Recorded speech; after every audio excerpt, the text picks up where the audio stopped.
Mon analyse est très simple. D'abord, je remercie le chef de l'État. Pourquoi? Puisque il a ouvert l'Union sacrée à ses hommes de confiance.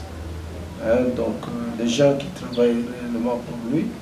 Et ici, dans le Haut-Katanga, vous avez vous-même cité l'excellence Jacques Aboulakatoué, donc le gouverneur de province, qui a été plébiscité comme aussi membre du Présidium national de l'Union sacrée. Donc, il devient une personnalité incontournable dans le Haut-Katanga, ensemble avec l'honorable président du Sénat, Jean-Michel Sama Kondé, donc dans ce qui va s'appeler les consultations politiques pour le Haut-Katanga et voire même pour tous les pays. Donc c'est des gens qui vont réfléchir sur le fonctionnement politique de l'ensemble du pays. Alors, comme je disais, ce sont des hommes de confiance. Et ici, ça me plaît, pourquoi? Puisque le gouverneur a toujours été le nôtre. Et dès que moi, j'ai entendu son nom dans cette liste, j'étais vraiment très content. Et je sais remercier le chef de l'État. Et pourquoi? Puisque cette fois-ci, l'Union sacrée ne sera plus prise en otage, tel que nous l'avions constaté avec un groupuscule qui décidait sur les autres. Mais la formule actuelle, c'est que ce sont les chefs des partis politiques de poids et les personnalités politiques de poids qui entrent dans le Présidium national de l'Union sacrée. Et c'est ce qui a été, comme on dit, un coup de maître de la part du chef de l'État et même une maestria. Pourquoi? Puisqu'il a démontré qu'il maîtrise bien les paramètres politiques de notre pays. Et c'est pourquoi vous avez vu cette nouvelle restructuration, de formulation de l'Union sacrée. Vous pensez que ici ça se traite comme ça, mais nous avons notre chef qui est le général Kabouya, Augustin Kabouya, qui est déjà dans l'Union sacrée, qui est dans ces présidiums là-bas, qui représente très bien l'UDPS. Mais si on doit réfléchir, non, espace au Katanga, un allié, alors tous les espaces risquent de réfléchir comme ça. Et nous aurons alors, comme on dit, un présidium mammouth, et ça ne va servir à rien. Au contraire, ça risque d'amener trop de désordre. Non, moi ici, j'aimerais qu'on puisse s'écarter des idées tribalistes.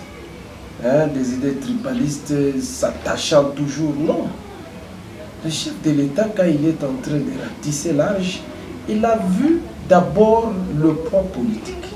Et les poids politiques ont leur chef.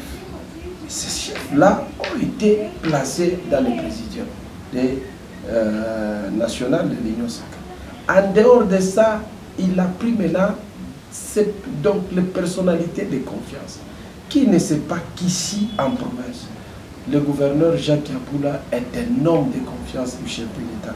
À plusieurs reprises, le chef lui-même l'a déclaré. Il l'a dit pendant la campagne, il l'avait dit pendant la campagne, il l'a dit quand il est venu, mais il faut être sourd pour ne pas écouter ou bien entendre ce que le chef est en train de dire. Donc ici, ça ne se réfléchit pas comme ça, ça c'est réfléchir à reculons quand quelqu'un est en train de mettre des idées pareilles. Mais moi je pense qu'on a pris des personnalités qui se sont distinguées et qui ont la confiance du chef, plus les chefs des partis politiques qui ont le poids politique et point barre. Qui vous dit des choses comme ça? Puisque les partis présidentiels est bel et bien représenté par Kaskarangoui, Momba, qui est là-bas. Il est membre de l'UDPS, en plus un fédéral nommé dans les récentes décisions du général Kabouya. Donc, seulement le gouverneur a eu des soutiens venant de l'UDPS et venant aussi d'ailleurs. Et quand il est en train de nommer, il regarde qui ont été ses soutiens, qui méritent quoi. Et c'est ce qu'il est en train de faire. Je pense qu'à ce niveau-là, l'antifraude, avant, il y avait un numéro 2 tout court, mais cette fois-ci, ce poste-là a été disséqué en deux. Il y a Kaskarango qui a pris une partie, et puis il y a aussi Kalimbo Yuayako qui a pris une partie. Qui sait dire que Yuayako n'est pas de l'IDPS? Yuayako, il est de l'IDPS, même s'il est allé créer la vision fasciste. La vision fasciste, c'est tout simplement un mouvement qu'il a amené, mais en soi, lui-même, il a les ADN, ou il a l'ADN de l'IDPS, donc son sang là, c'est l'IDPS, chaque jour nous sommes avec lui. Il est en train de... Il parle toujours l'IDPS. Donc ici, c'est vouloir chercher le pouls dans la tête d'un chauve pour rien. Tout a été intelligemment fait. Pourquoi? Puisque... Qui peut dire que l'IDPS n'a pas eu? L'IDPS a eu au niveau de la direction. Et ici, je sais aussi remercier le président de l'Assemblée provinciale, puisque c'est avec son accompagnement que les enfants de l'IDPS sont en train d'être placés. Donc c'est le début et je crois que la suite est en train de venir, donc de se faire. Alors, ne cherchons pas pour des intérêts privés, fantoches, occultes, de chercher à montrer que l'IDPS n'est pas là. L'IDPS est bel et bien là. Et l'UDPS sera toujours là. Donc, je sais dire que le gouvernement, tel qu'il est en train de faire, dans l'UDPS, il a aussi ses hommes de confiance. Il connaît bien l'UDPS.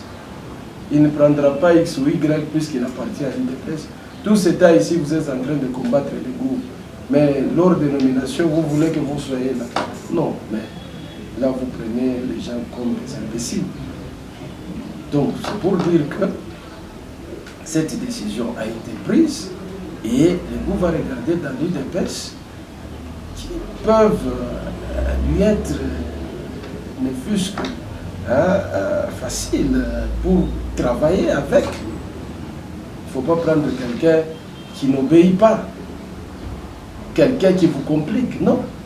C'est pourquoi moi j'aime bien l'accompagnement du président de l'Assemblée provinciale, l'honorable Michel, qui essaye chaque fois de veiller aux intérêts de l'UDPS. Et les intérêts de l'UDPS sont là, palpables, visibles, et n'est pas à chercher.